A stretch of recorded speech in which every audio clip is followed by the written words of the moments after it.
Every time your interviewer says anything case related, you should be taking notes, and that means you're making notes for a sizable chunk of the interview, but people still underrate this skill and focus so little of their time on it. So in today's video, I'll be giving you my top tips on taking better notes, and this will increase your performance in case interviews by more than you realise. Firstly, the biggest mistake I see people make is that they try and write down everything the interviewer is telling them, even the bits that seem pretty irrelevant. Now, it's up to your judgment to understand what is relevant, but some things that need to be noted down if said are things like key numbers, client goals, and what the client actually wants you to do. And you'll get better at understanding what's important just by doing a lot of cases. Secondly, you can make noting down these key points even quicker by writing in abbreviations. So let's say they wanted to increase their profits by 15% in 1 year. Now, instead of writing all of that, you can just write want, 15%, upwards arrow, capital P, 1YR. So my third tip is all about helping you filter through this information later, because potentially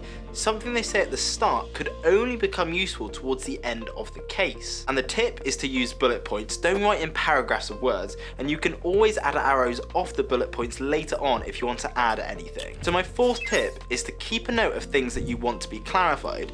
When you're taking notes, if they say something that you don't quite understand, then just mark it down with potentially a question mark, so that when they finished you can ask them these questions and you don't have to memorize what they were. My fifth point is don't overrun. When your interviewer finishes what they're saying, they shouldn't have to wait for an extra 30 seconds just for you to finish your notes. Using all the tips in this video, it is 100% possible to finish almost as soon as they do, and it comes over so much better. And then you can straight away ask them your clarifying questions, summarize the case back to them. It should feel more like a conversation than it does an interview. And finally, practice makes perfect. Just by doing a lot of case interview practice, your note-taking skills will be dramatically increased, and therefore so will your case performance, and then hopefully you'll get more offers.